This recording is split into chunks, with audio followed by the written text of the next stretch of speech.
अन्य पिछड़ा वर्ग के साथी हैं मुकेश सहनी जी, जिनको आप सब जानते हैं, मुकेश सहनी जी।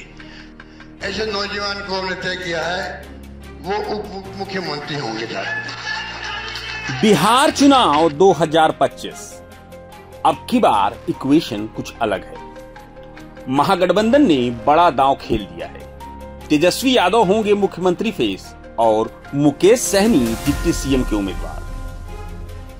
लेकिन सवाल यही है, तेजस्वी आखिर क्यों मान गए मुकेश सहनी को डिप्टी सीएम फेस बनाने के लिए? क्या यह सिर्फ एक राजनीतिक समझौता है या फिर बिहार की जातिगत बिसात पर चला गया एक सटीक चुनावी दांव? तेजस्वी और मुकेश सहनी के बीच पिछले कई हफ्तों से बात चल रही है। सहनी निषाद समाज के सबसे प्रभावशाली नेता माने जाते हैं। एक ऐसा समाज जो बिहार की आबादी का लगभग 2.5 से 3% हिस्सा है और कई सीटों पर यही वोटर तय करते हैं कौन गद्दी पर बैठेगा और कौन कुर्सी से बाहर हो जाएगा। सूत्र बताते हैं कि यह फैसला अचानक नहीं हुआ। कांग्रेस के वरिष्ठ नेता अशोक गहलोत ने पटना पहुंचकर लालू और तेजस्वी से मुलाकात की। गठबंधन में उठ रही नाराजगी और सीट शेयरिंग की गहमा-गहमी के बीच एक संदेश देना जरूरी था कि महागठबंधन एकजुट है। और बस उसी मुलाकात के बाद तय हुआ मुकेश सहनी होंगे तेजस्वी के साथ डिप्टी सीएम फेस। तेजस्वी जानते हैं 2025 का चुनाव सिर्फ यादव मुस्लिम समीकरण से नहीं जीता जा सकता। एनडीए की सोशल इंजीनियरिंग को मात देने के लिए उन्हें सामाजिक विस्तार चाहिए था और सहनी वही कड़ी हैं जो निषाद, मल्ला और मछुआरा समुदाय को जोड़ सकती है। लेकिन राजनीति में कुछ भी स्थायी नहीं होता। मुकेश सहनी वही नेता हैं जो एनडीए में थे, बीजेपी सरकार में मंत्री रहे और अब उसी बीजेपी को हराने की कस्में खा रहे हैं। तेजस्वी के इस फैसले से तात्कालिक फायदा तो मिल सकता है, लेकिन क्या सहनी भरोसेमंद साथी साबित होंगे? ये देखना दिलचस्प होगा। दरभंगा, मधुबनी, सीवान, मुजफ्फरपुर जहां निषाद समाज निर्णायक है, वहां अब मुकाबला बेहद कांटे का होगा। महागठबंधन को उम्मीद है कि यह फैसला उन्हें निचली जातियों में पैठ बनाने में मदद करेगा।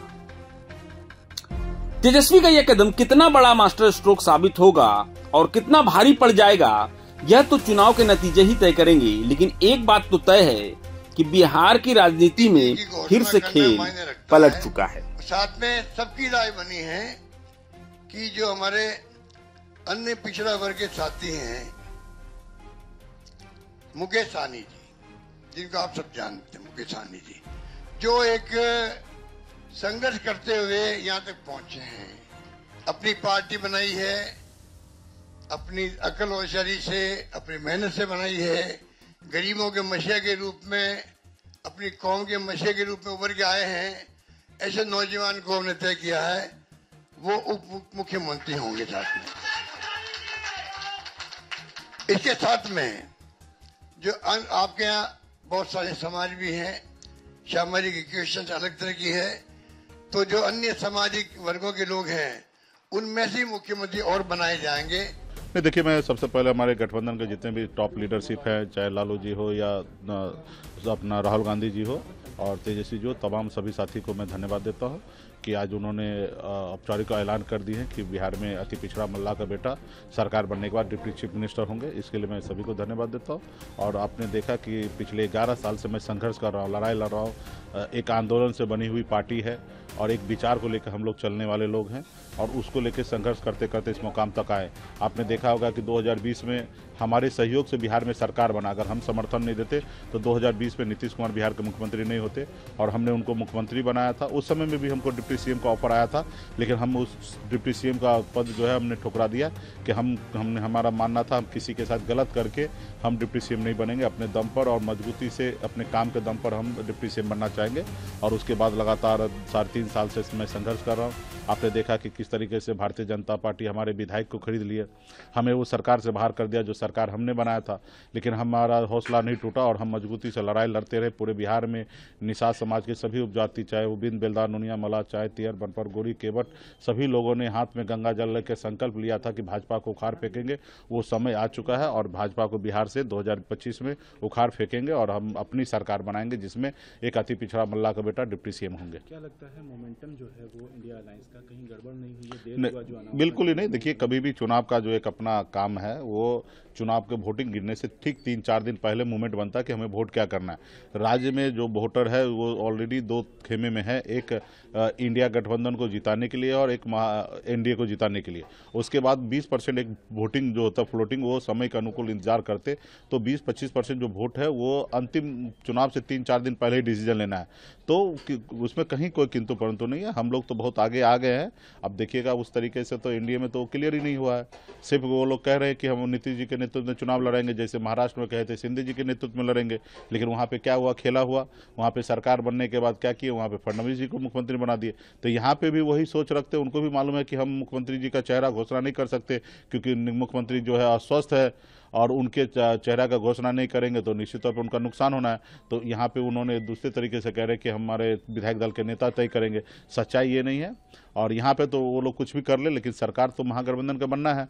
तो महागठबंधन सरकार बनना तो वो लोग सत्ता से बाहर रहना है। बहुत हो गया, 20 साल से वो काम किए हैं और अभी अस्वस्थ हुए। तो हमारा तो यही आग्रह होगा कि हैप्पी एंडिंग करे और हम लोगों का आशीर्वाद दे। अच्छा, बातें ये भी चल रही थी कि आपको जो सीटें मिली हैं आप उससे नाराज हैं, उसी को लेकर के जो है मंथन चल रही है, मीटिंग्स हो रही हैं। एनडीए के लोग भी कह रहे थे कि कहाँ है महागठबंधन के लोग, कोई दिख नहीं रहे हैं, सब एसी रूम में पैक हैं, क्या कहिएगा? देखिए, एनडीए से हम क्या उम्मीद कर सकते हैं? वो हमारे लड़ाई में जश्न वो तो मनाएंगे, हमारे अगर कुछ भी होगा तो उसके लिए वो जश्न मनाएंगे, लेकिन ऐसी नहीं है। हाँ, ये तो सही है कि बहुत सारे दल हैं और सब चाहते हैं हम ज़्यादा से ज़्यादा सीट लड़े, ये सीट लड़े, लेकिन सबके अपने अपने कार्यकर्ता होता है, सब अपने कार्यकर्ता के लिए प्रयास करते।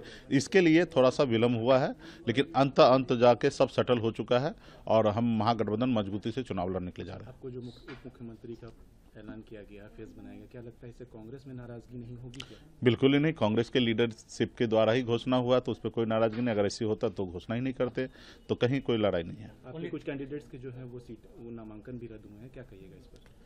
ठीक है। देखिए, 2 जगह ऐसा हुआ है और मुझे लगता है कि ये सही नहीं है। चुनाव आयोग को जो इस पे गंभीरता से देखना चाहिए।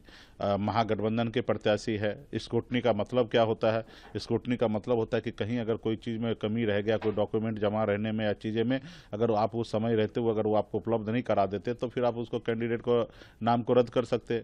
हाँ, अगर वो कोई चीज़ ऐसा जिससे समाज में खतरा हो या उन अपने संपत्ति को छुपा रहे या कोई केस छुपा रहे, तो इसके आपत्ति में आप उनका नामांकन जो है रद्द कर सकते। एक छोटे छोटे चीज़ को, मानवीय भूल को अगर देखते हुए अगर आप रद्द कर रहे हैं तो मुझे लगता है ये देश के लिए, लोकतंत्र के लिए सही नहीं है। अब 5-5 साल तक कार्यकर्ता मेहनत करते हैं, तैयारी करते हैं और ऐसे समय में आप सिर्फ एक मानवीय भूल के कारण अगर उनको आप नॉमिनेशन को रद्द कर दे रहे हैं, तो ये सही नहीं है। तो फिलहाल वहाँ पे हमारे जो लोकल जो हैं निर्दलीय के तौर पे हमारे प्रत्याशी है, उनको हम लोग मदद करके जिता। प्रभातखबर.com, विश्वास वही, रफ्तार नहीं।